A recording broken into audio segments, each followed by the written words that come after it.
Mundial del Medio Ambiente, y está con nosotros el secretario del ramo, José Luis Ruege, para hablarnos de este día y de lo que está haciendo el Gobierno de la República en esta materia. José Luis, por favor.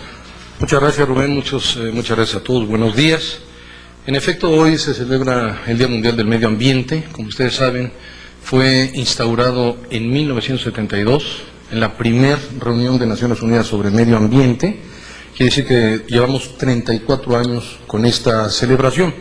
En un rato más, el señor presidente y yo lo voy a acompañar, vamos a una celebración que se va a realizar en el estado de Chihuahua, en la Puerta de Chihuahua. Este año el tema central de las Naciones Unidas para reflexionar sobre la situación ambiental en el mundo es el de los desiertos y la desertificación, en dos sentidos, digamos, muy diferentes. Los desiertos como ecosistemas de una gran riqueza biológica, pero también como el reto para la sobrevivencia de más de 1.000 millones de personas que habitan las zonas áridas de todo el planeta. Y la desertificación como ese proceso de deterioro, de pérdida de productividad de la tierra, que lleva de manera irremisible a la pobreza de las comunidades que en ellas habitan. La desertificación es un problema mundial y también es un problema en México. Nosotros estimamos que México tiene 93 millones de hectáreas con algún nivel de degradación. Esto se ha dado fundamentalmente por cambios de uso de suelo equivocados, por políticas erróneas en el pasado, en donde se convirtió el uso de suelo a actividades agropecuarias, de pastoreo, siendo que la vocación del suelo era forestal. Es decir, se destruyeron bosques y selvas, se utilizaron superficie de bosques y selvas para actividades agropecuarias. Esto siempre es una regla, es una ley, lleva primero a la bajísima productividad de la tierra. Un suelo con vocación forestal no tiene productividad en actividades agrícolas. Luego al abandono de la tierra, al empobrecimiento de la gente, pero conlleva también la erosión y la pérdida de los suelos. Ese es uno de los mayores problemas que no solamente sufre México, sino que lo tiene el mundo entero. Por eso, en 1995, México fue el primer país en ratificar la Convención de Naciones Unidas por la lucha contra la desertificación. Ahora, dentro del programa del Gobierno Federal de Medio Ambiente y Recursos Naturales, el programa 2001-2006, es decir, el Plan General, nosotros establecimos 3 estrategias fundamentales que ustedes ya conocen: bosques, agua y transversalidad.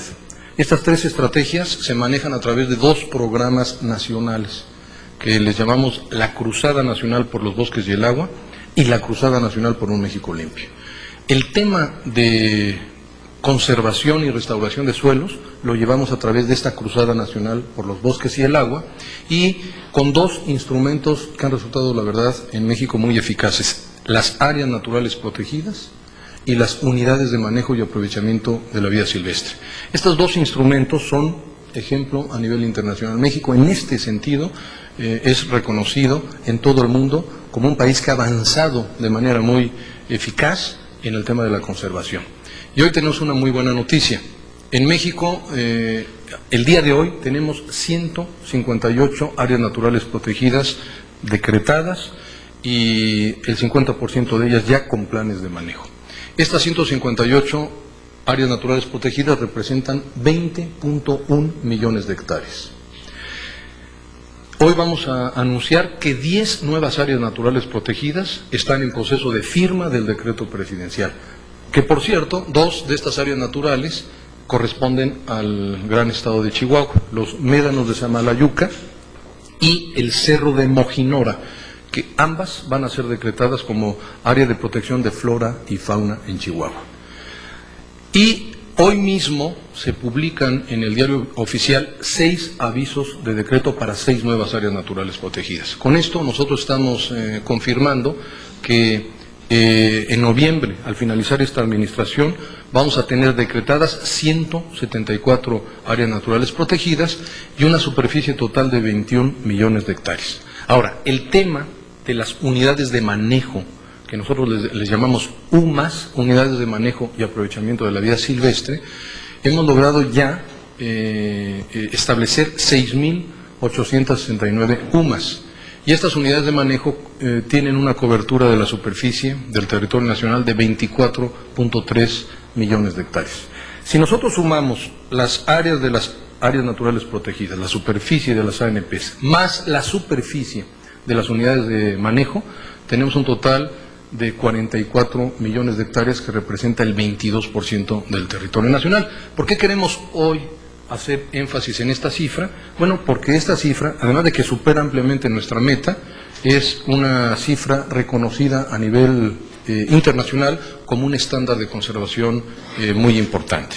Hoy también vamos a hacer énfasis en que a través de de los programas de la Comisión Nacional Forestal hemos logrado trabajos de restauración de suelos, precisamente siendo el tema la desertificación, a través de la Comisión Nacional Forestal por 6.3 millones de hectáreas. Es decir, en 6.3 millones de hectáreas hay trabajos eficaces de conservación y de restauración de suelos. El dato que me parece más revelador, para que hoy vamos a insistir en ello, es el trabajo de la Comisión Nacional Forestal. Ustedes saben que durante prácticamente 5 sexenios se abandonó la política forestal en México, se dejó. La manejaban técnicos forestales, nadie sabía quién extraía los árboles de los bosques, se hizo una mafia de empresarios o de organizaciones que le pagaban al ejidatario, al comunero, si es que bien les iba, o no pagaban, y extraían la madera.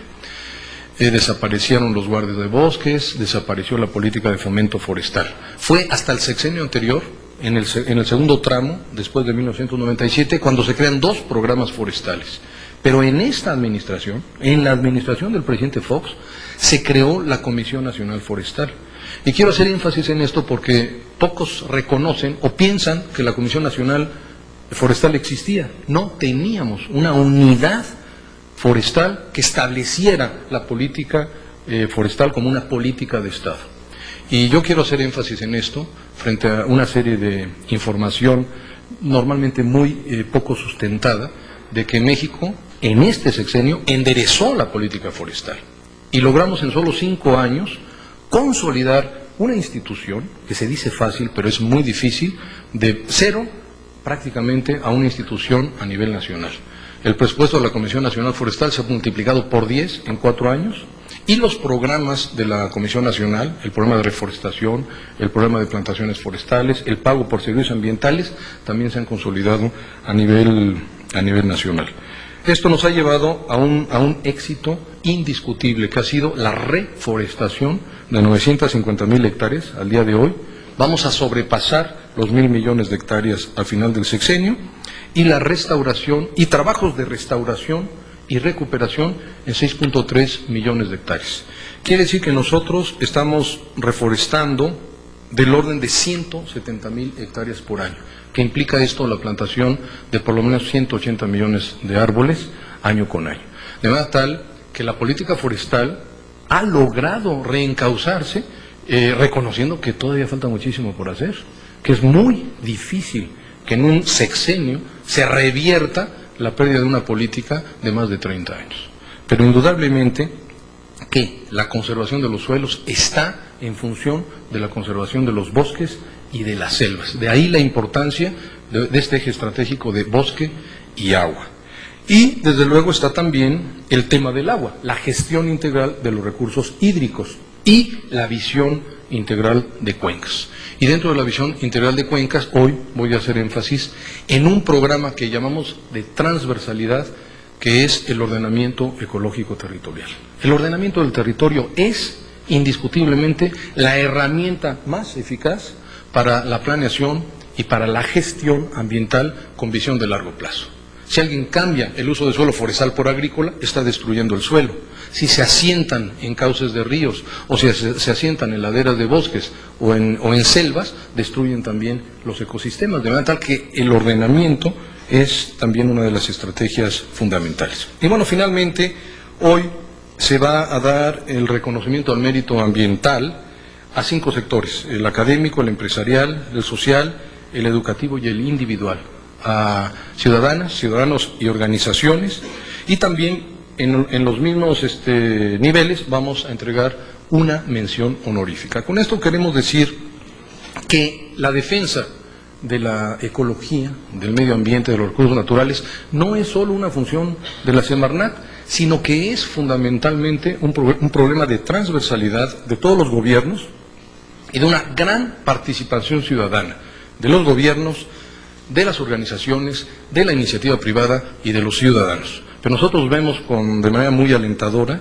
que ha habido una enorme participación ciudadana, que se ha promovido de manera exitosa en estos 6 años, y esto se demuestra con estos reconocimientos y a través de miles y miles de personas que a nivel nacional participan en programas de medio ambiente. Digamos, es un poquito el esquema para el Día Mundial del Medio Ambiente que vamos a tener hoy. Buenos días, portavoz. Buenos días, José Luis. Marco Antonio Reyes, del Canal 11. Yo tengo 2 preguntas. La primera es para saber dónde estamos parados, a qué se están enfrentando ustedes, digamos.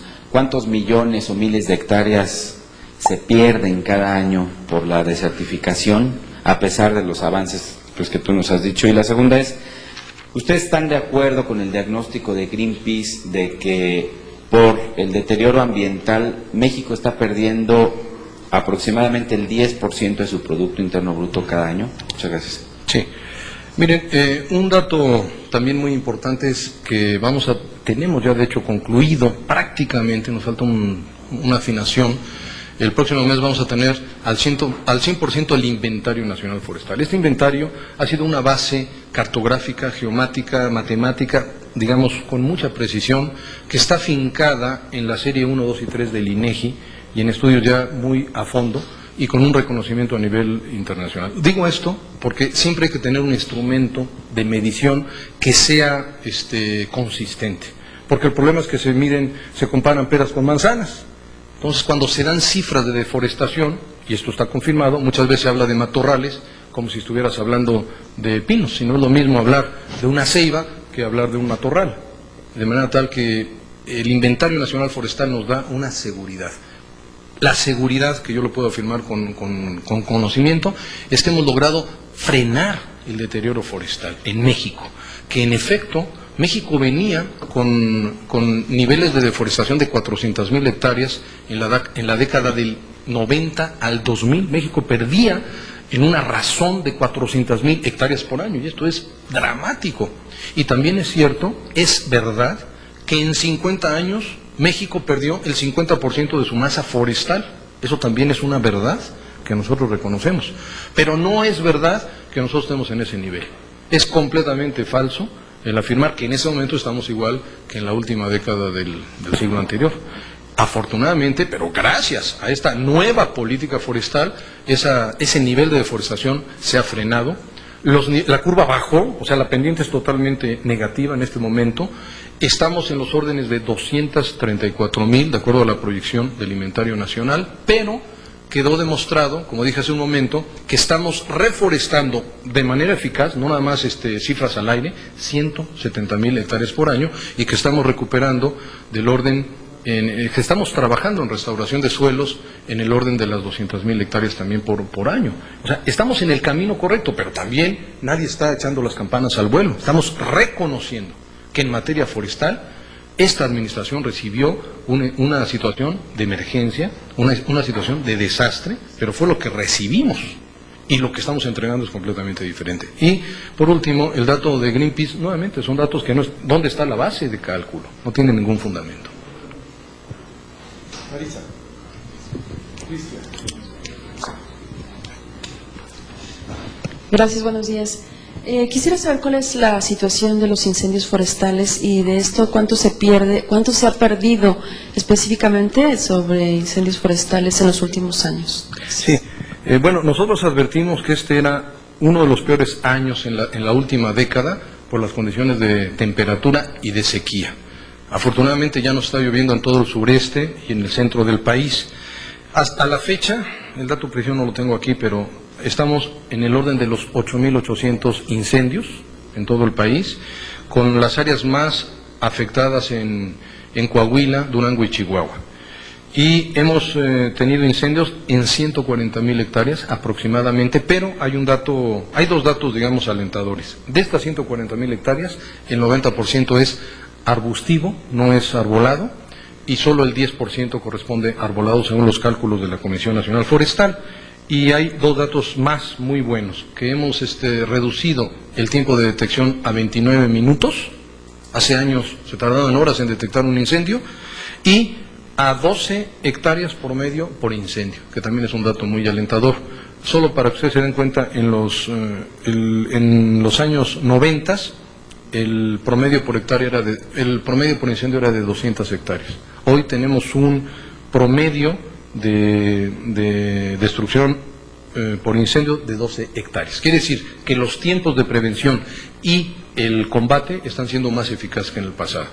Aquí hemos hecho un llamado a toda la población. La mayor parte de los incendios son provocados, algunos por desidia y muchos intencionalmente. Unos buscando el cambio de uso del suelo y otros en la famosa actividad de tumba rosa y quema, que es una actividad nociva desde el punto de vista ambiental. Ahora, ha habido mucho acercamiento con la Zagarpa. Por ejemplo, los ingenios azucareros están transformando su sistema de zafra por un sistema de corte en verde, y estamos teniendo avances importantes ahí. Cristian. Sí, señor, muy buenos días. Cristian Daza, Grupo Asir Noticias. Para preguntarle al secretario, bueno, ya se sabe que afuera de Los Pinos hay un plantón por parte de integrantes del Partido Verde, entre ellos, bueno, el famoso Niño Verde. ¿Qué le puede usted decir a este senador, quien asegura que otro de los tantos motivos por los que tiene o realiza su plantón es porque el presidente Vicente Fox no ha cumplido en lo que es a materia ecológica? ¿Qué se puede decir a esta persona que asegura que no se ha hecho nada? Miren, digo, con todo respeto, como por ahí dicen, ese partido es una franquicia familiar. No tiene ninguna seriedad en los planteamientos que hace. El presidente de ese partido se le vio en un acto de corrupción, pero donde estaba precisamente negociando la violación a una norma ambiental. No tiene ninguna seriedad. Alfredo. Buenos días, secretario. En este asunto del impacto al sistema ecológico, al medio ambiente, por los complejos turísticos, la urbanización que se ha llevado a algunas partes, algunos estados del país, como Baja California, complejos de vivienda, a La Paz, cercano a La Paz, todo esto, y en los complejos turísticos, ¿no han afectado, tienen completo control sobre el impacto ambiental sobre estas construcciones, que no vayamos a lamentar dentro de 1 año, 2 años, estar diciendo, bueno, es que no se hizo algo al respecto? Bueno, lo mencionaba yo hace un momento. Yo diría, una de las estrategias más importantes desde el punto de vista ambiental es el ordenamiento del territorio. Esto normalmente no lo ligan muchos grupos ambientalistas, hablan de la parte verde, ¿verdad?, las especies, los ecosistemas, pero no se dan cuenta que las especies se pierden porque se pierden los hábitats, y los hábitats se pierden por vicios muy graves en la planeación del desarrollo. Entonces, la semana pasada firmé con el gobernador de Baja California Sur los ordenamientos territoriales de La Paz, Loreto y Los Cabos. Y entregamos justamente el miércoles el programa de ordenamiento del Mar de Cortés, que este es un hecho histórico, es el primer ordenamiento marino, uno de los trabajos más importantes a nivel internacional de ordenamiento marino, porque abarca 2 millones de hectáreas marinas, abarcan un patrimonio de la humanidad, 244 islas, 9 áreas naturales protegidas continentales y la reserva de la biosfera del Alto Golfo de California. Entonces, si Baja California, que todavía está en la oportunidad de tener una planificación con visión de largo plazo, hace su ordenamiento, estamos del otro lado. El problema en muchos lugares es que, aún teniendo ordenamiento, se viola el ordenamiento por autoridades municipales.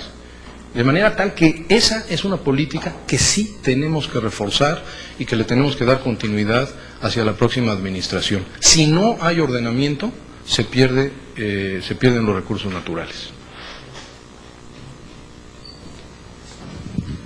Sí, hola, buenos días, Pablo Pérez de AFP. Solo quería ver si me podía precisar, cuando ha dado esta cifra de 234.000 hectáreas perdidas por año, ¿Qué se refiere? ¿De certificación, pérdida de masa forestal? Pérdida de masa forestal, de selvas y bosques, que como decía yo, fundamentalmente se están dando por cambios de uso de suelo, por incendios, por plagas y por exceso de pastoreo. Digamos, son los vicios que México mantiene en cuanto a sus áreas forestales. Pero en la balanza o en la contrabalanza tenemos restauración de suelos y reforestación en el orden de 170,000 hectáreas por año. ¿Cuánto sería de reforestación y cuánto de...? Lo dije hace un momento, 170,000 hectáreas de reforestación, y en la pérdida forestal por incendios, plagas y cambio de su suelo, estamos estimando, no yo, sino el Inventario Nacional Forestal, en 234,000 hectáreas. El Inventario Nacional Forestal está en la página de la CONAFOR, tiene una liga directa al inventario. Ustedes pueden tener acceso a toda la cartografía del Estado con una precisión ya muy importante, además de que están superpuestas las cartografías de tipo de suelo, tipo de vegetación y tipo de biodiversidad de plantas.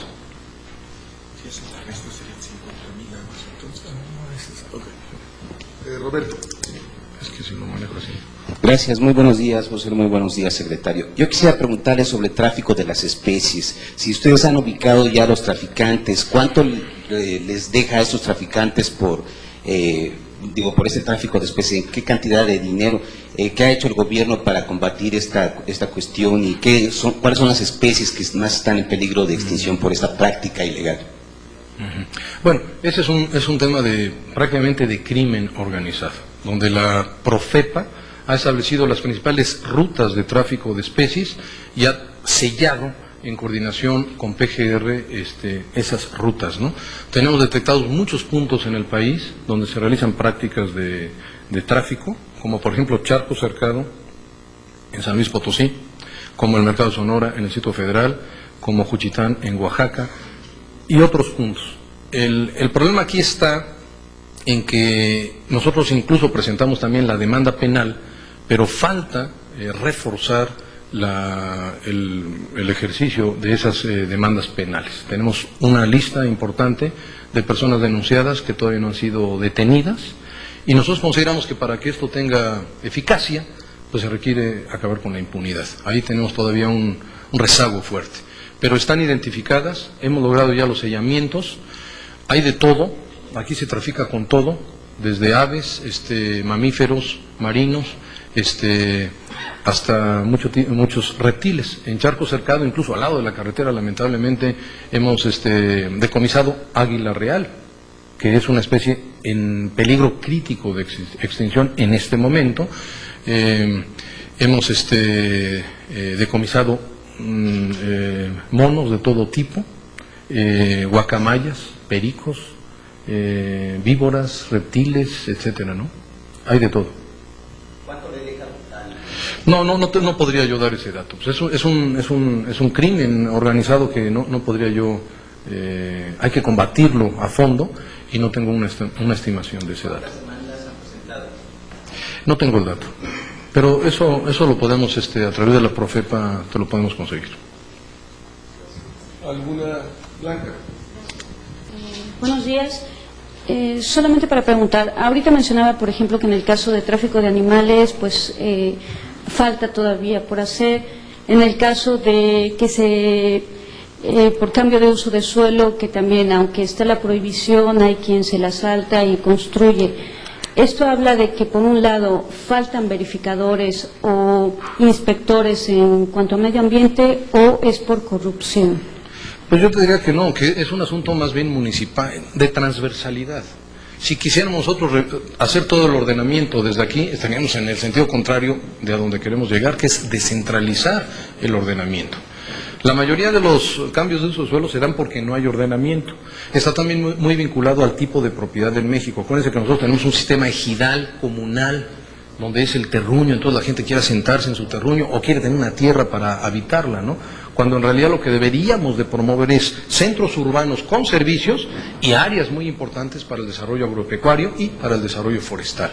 Entonces eso ha sido, yo te diría, una práctica cultural perversa, nociva, que destruye pues nuestros bosques y que lamentablemente termina con el fenómeno de desertificación y de pérdida de suelos.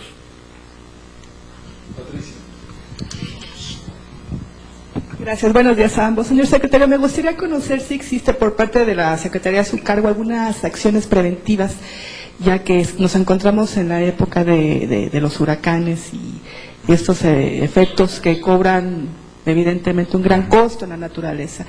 ¿Tiene alguna acción preventiva para de alguna manera paliar, sabemos que es difícil, pero paliar los efectos de posibles huracanes que pudieran devastar regiones, sobre todo del sureste del país? Sí, precisamente a raíz de los huracanes de Vilma y de Stan, nosotros insistimos en el ordenamiento, vuelvo a lo mismo del ecológico del territorio, en ambos sitios. Entonces, en Quintana Roo hemos concluido los ordenamientos ecológicos, prácticamente de todos los municipios de Quintana Roo, y en Chiapas estamos trabajando en el ordenamiento, pero a través de la Comisión Nacional del Agua y de la Dirección de Zona Federal delimitamos ya los nuevos cauces de los ríos en Chiapas. El problema en Chiapas es que los asentamientos estaban en los cauces federales, pero ahora, con la pérdida tan importante que hubo de suelo en las montañas, se ampliaron los cauces. Entonces hay que delimitar, estamos delimitando esos cauces y esa es una acción preventiva. A pesar de eso, se están asentando nuevamente mucha gente por corrupción y por acciones absurdas, con responsabilidad principalmente de los municipios en áreas de riesgo. A nivel internacional, México propuso en la última COP, en la última reunión ministerial en Caracas, un grupo de trabajo preventivo en la zona del Caribe que está encabezado por países centroamericanos, México y por España. Y ahí hay recursos puestos por el gobierno español, donde estamos trabajando en la generación de capacidades en materia de prevención. El tema de los huracanes, la prevención no tiene problema, sabemos que va a haber huracanes, ya los tenemos, ya sabemos cuántos van a pegarnos este año. Sin embargo, el tema no es la detección, el tema es qué hacemos para que el impacto se mitigue de alguna manera. También estamos en acciones de recuperación de los litorales, otra vez un tema de ordenamiento. En México se ha permitido, también como un vicio muy grave, el asentamiento de frente de playa. La gente va y se pone enfrente de la playa. Y muchas veces se destruyen los litorales, los manglares, las lagunas costeras, las marismas. Los mayas se colocaban detrás de las lagunas costeras, detrás de los manglares. Por eso, salvo Tulum, que es un observatorio, no hay ningún asentamiento maya en la línea litoral. Lo digo porque alguien me comentaba que sí lo había y pues no. Quiere decir que hace 500 años o más, como que ya sabían algo de estos fenómenos. ¿Alguna pregunta más para José Luis? Pues muchas gracias.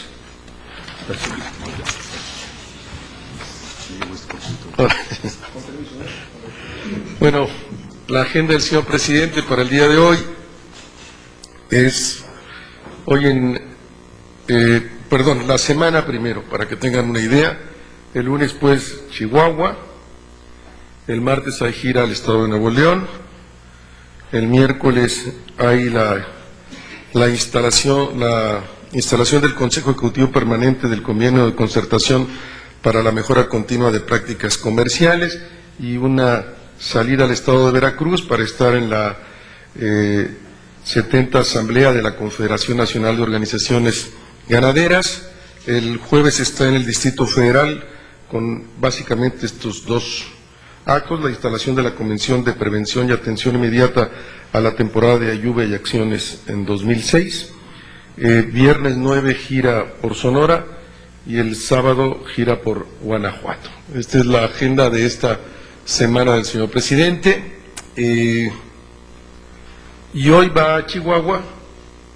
Esta es la gira, la 627 del sexenio, la 574 por el país en el sexenio, la 66 por el país en lo que va del año, la 12 al estado de Chihuahua en el sexenio. La última visita fue el 8 de septiembre al municipio mismo de Chihuahua.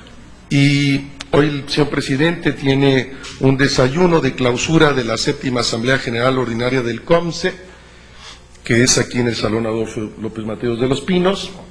Luego el señor presidente recibe al ministro de China del Deporte, el señor Lui Peng, y la delegación que está acá de visita a México. Es un evento en la Biblioteca José Vasconcelos de Los Pinos. Luego sale pues al estado de Chihuahua, y en el estado de Chihuahua tiene 3 eventos. El primero, la celebración del Día Mundial del Medio Ambiente, y en ese marco se habrá de hacer la entrega del Premio Nacional al Mérito Ecológico en sus 5 categorías que ya mencionaba el secretario. Luego el presidente tiene una visita a la planta de tratamiento de agua Planta Sur de la ciudad de Chihuahua, y luego tiene el presidente la entrega de certificados al cumplimiento ambiental, también ahí en la ciudad, en el Centro de Exposiciones y Convenciones de Chihuahua. Luego regresa a la Ciudad de México a las 5 de la tarde y está arribando a la residencia oficial de Los Pinos a las 19:50 de la tarde. Explico muy rápidamente los 3 eventos de hoy. Por un lado, la clausura de la 7ª Asamblea General Ordinaria del COMCE, algunos datos que ustedes ya conocen. Las exportaciones mexicanas al año están en el orden de los 435,000 millones de dólares. México exporta de América Latina las 3/4 partes de las exportaciones manufactureras que hace la América Latina son mexicanas. México realiza más del 40% del total del comercio exterior de la América Latina. México está exportando hoy a los Estados Unidos más que Francia, Alemania e Inglaterra juntas, y la inversión directa en este periodo del 2001 a abril del 2006 alcanza ya los 101,000 millones de dólares de inversión extranjera directa en el país. El siguiente evento, que ya se mencionaba, simplemente el lema para este año en la celebración del Día Mundial del Medio Ambiente es "No abandones los desiertos". La protección de zonas áridas en el mundo, con esos datos de zonas áridas en México, no abundo, ya abundó el señor secretario. Y el tercer evento sería la visita de supervisión a la planta de tratamiento de agua, es desarrollo de infraestructura hidráulica. Hay una inversión de 279,750,000 pesos, 67 de una empresa privada, 23% del gobierno federal. Empleos en la construcción, 1,200, va a beneficiar a 650,000 habitantes. La capacidad es el procesamiento de 2,500 litros por segundo, y el beneficio de disminución de enfermedades de origen hídrico, o sea, al estar el agua tratada. Este sería básicamente los datos para el día de hoy. Si hubiera alguna pregunta. Eduardo. Gracias, buenos días. Se sabe que una de las principales problemáticas de las que padece Pemex es la falta de recursos para invertir en su modernización. Sin embargo, de acuerdo con una investigación de El Financiero, al año la paraestatal más importante del país está registrando pérdidas por más de 21,000 millones de pesos por robo de combustibles de su red de polioductos. Esta cantidad representa 2.4 veces el presupuesto anual de la Secretaría de Seguridad Pública Federal. Ante ello, ¿cuál es la posición de la Presidencia de la República? No conozco los detalles de la investigación, di una revisada en el periódico. Ustedes saben que en esta administración comenzó una lucha frontal contra este fenómeno de ya muchos años de robo en los ductos de Pemex, que no solo implican la pérdida de recursos, sino que genera situaciones de inseguridad extraordinarias sobre esas mismas zonas al abrir boquetes en los ductos y la posibilidad de explosiones. Ha habido una lucha grande y decidida contra esta acción criminal, y los resultados en particular prometo consultarlos con Pemex y ofrecerlos, Eduardo, porque no los tendría. Sé de la acción, y este gobierno, como ningún otro, ha trabajado en esa dirección. Es cierto que no se resuelve del todo, pero hay una acción clara y la conciencia además de este problema. Sara. Parece que con la llegada de la Guardia Nacional y también la anunciada ya construcción del muro, lo que está sucediendo es que los llamados polleros están incrementando el costo para que puedan traficar o cruzar a los mexicanos. Yo quisiera saber si hay alguna acción concreta para evitar este tipo de situaciones y qué acciones en materia de seguridad estarían poniendo en marcha. Gracias. O sea, como ustedes saben, este problema está ahí y la posición del gobierno de México y también de un muy importante sector de las autoridades norteamericanas es que lo único que puede resolver el problema migratorio es una reforma que garantice que la migración se realice de manera ordenada, legal, de manera pacífica y respetuosa de los derechos humanos. Mientras no exista una reforma con estas características en la cual tanto el Ejecutivo de los Estados Unidos como el Ejecutivo de México, en el ámbito que le corresponde y en respeto a la soberanía de los Estados Unidos, ha estado actuando, pues habrán de seguir estos problemas. Los muros no resuelven el problema de la migración. La visión solo en la lógica de la seguridad y en la lógica policial no resuelve el problema de la migración. Solo se resuelve en el marco de una reforma integral que esperamos que en las próximas semanas pueda tener lugar, en una decisión soberana del gobierno o del Congreso y del gobierno de los Estados Unidos. Eduardo. Sí, Rubén, hace rato destacabas la inversión extranjera directa para el evento del COMCE. Sin embargo, especialistas dicen que el clima político actual en México ha frenado la inversión externa y datos del Banco Mundial dice que en el primer trimestre de este año el país solo recibió $400 millones por este concepto, que es el monto más bajo desde 1990. Sí, leí el artículo hoy en la mañana. La información que tiene la Secretaría de Economía es otra, ustedes la conocen, ya la dio a conocer el secretario de Economía en días atrás. No tendrían ningún otro comentario más que confrontar con la posición de la propia Secretaría de Economía.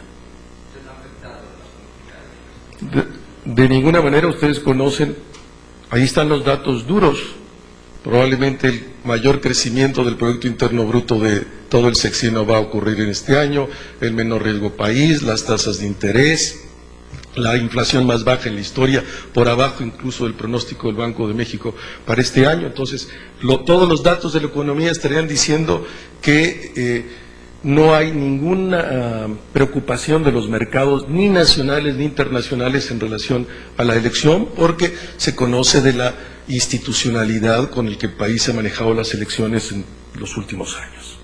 Marco Antonio. Hoy en la mañana nos despertamos con la noticia de que esta semana se presentarán nuevos videos, digamos. Cuando falta menos de un mes para las elecciones, la Presidencia de la República no tiene miedo de que se enrarezca el clima político del país. Viene esta audanada de videos. Gracias. No, si me lo preguntas en esos términos, definitivamente no. Lo que el gobierno de la República tiene que garantizar a los ciudadanos es la libertad de expresión. Tiene que garantizar a los ciudadanos que puedan expresar sus ideas, y las estructuras institucionales del Estado mexicano tienen que garantizar, por un lado, insisto, la libertad de expresión, y de otro, si hubiera, producto de esos videos, acciones que perseguir, también las instancias de la justicia mexicana lo tendrán que hacer. Alfredo. Buenos días. Rápidamente han surgido nuevas tres mineros muertos en la mina de Veracruz. ¿El gobierno ha exigido algún programa firme de seguridad de las empresas mineras en estos centros de trabajo? Desde luego que sí, absolutamente sí. Y si tú comparas los accidentes mineros en otras regiones del mundo, México es de los que tienen menos accidentes a nivel mundial.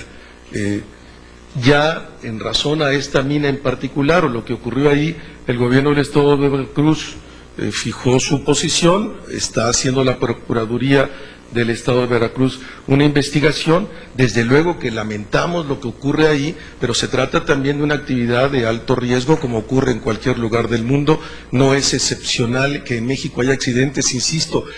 Comparado con los estándares internacionales, en México es de los países en que menos accidentes en el área minera existen.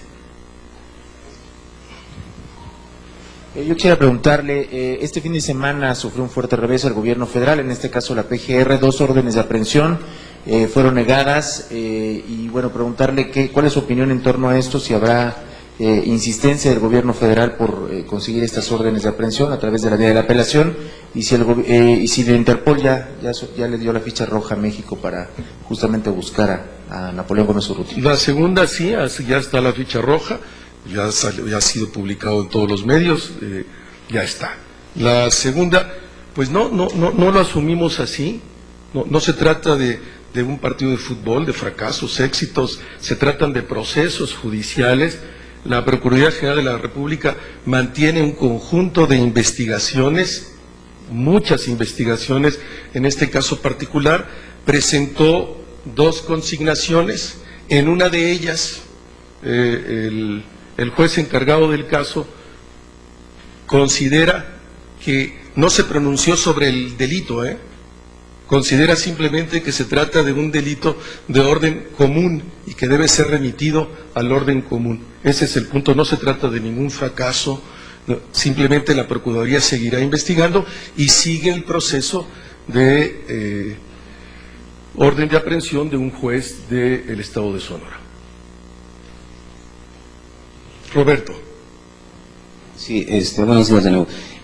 Retomando la pregunta de Sara Pablo, quisiera decirte si había la idea de establecer una patrulla fronteriza del lado mexicano. ¿Se va a reforzar la seguridad del lado mexicano de la frontera con el propósito de evitar de ese tipo de actitudes de los polleros, de que incrementen las cuotas para pasar o que incluso intenten pasar a más ilegales a Estados Unidos? ¿Se va a incrementar? Primero, no está contemplado una patrulla fronteriza mexicana, sería absurdo en razón de la propia concepción que el gobierno de México tiene sobre el fenómeno que ustedes conocen. Sería absurdo también que pusiéramos más elementos de orden policial en la frontera, porque contradice precisamente nuestra concepción. No es por la vía de las policías, no es por la vía estrictamente de seguridad como se puede resolver este problema. Se va a resolver en el marco de una reforma integral. En la medida que hay una reforma integral, se va a desestimar, se va a hacer innecesario los muros, se va a hacer innecesario el tráfico ilegal de las personas. Eso es lo que lo resuelve a cabalidad. Insistiríamos en cuál es la posición del Gobierno de México en el punto. Carlos. Entonces, Rubén, por lo que acabas de decir, México coincidiría plenamente con lo planteado por la Organización de Estados Americanos, que precisamente criticaba esta construcción de un muro en los Estados Unidos por considerar que no es una solución al problema migratorio. Es al revés. La Organización de Estados Americanos coincide con la posición mexicana. Quien fijó la posición desde hace mucho tiempo ha sido el Gobierno de México, ustedes la conocen. Margarita. Hola, buenos días. Regresando al tema de la estabilidad, te preguntaría, Rubén, la semana pasada diversos académicos y expertos alertaron sobre el clima de crispación que hay en el país previo a la elección. Yo quería ver si tú compartes esto, si se está tomando alguna medida a través de gobernación, etcétera, para lograr una conciliación. Y otra pregunta sería, mañana es el segundo debate entre candidatos. ¿La presidencia tendrá algún mensaje a los aspirantes presidenciales? Gracias. No, la presidencia no interviene en las campañas, no tendríamos nada que decir a los señores candidatos. Lo que puedo adelantar sí es que el señor presidente habrá de ver el debate, como lo hizo en la primera de las oportunidades. Respetamos mucho cualquier opinión académica de la ciudadanía respecto al propio proceso electoral, pero la posición de la Presidencia de la República coincide con la posición del IFE, expresada por su presidente hace algunos días atrás, de que están dadas todas las condiciones para realizar una elección en los términos de tranquilidad, de paz, en acuerdo con las propias garantías que ofrece la institución electoral en México. Y de otro lado, probablemente todo este ruido, sí hacer una valoración de parte, este ruido, esta discusión, pues tiene que ver precisamente con la democracia. Cuando el poder es posible ser disputado, cuando el poder es posible ser competido a través de un proceso electoral que garantiza a todos los actores que participan en él la posibilidad de que los ciudadanos decidan, no que las autoridades decidan, los ciudadanos decidan, pues hay discusión, hay debate, ocurre en todos los lugares del mundo. Probablemente a nosotros nos parece muy nuevo y único, revela precisamente el autoritarismo en el que vivimos en el pasado, donde no había discusión. Sí, quería saber qué sucedió con el informe, de la Fiscalía Especial de Delitos del Pasado que usted se comprometió a hacer público hace ya como... Sí, la Fiscalía está trabajando en un texto sintético de esas más de 1000 páginas que resultaban muy difíciles de ser analizadas o leídas por la sociedad, para hacer una publicación de un texto sintético de esas más de 1000 páginas. ¿Se publicará solo la síntesis o todo el Se texto? publicarán las dos versiones una vez que estén. La versión completa para el análisis de académicos, de estudiantes, y una versión más reducida para el conjunto de la sociedad. Sí.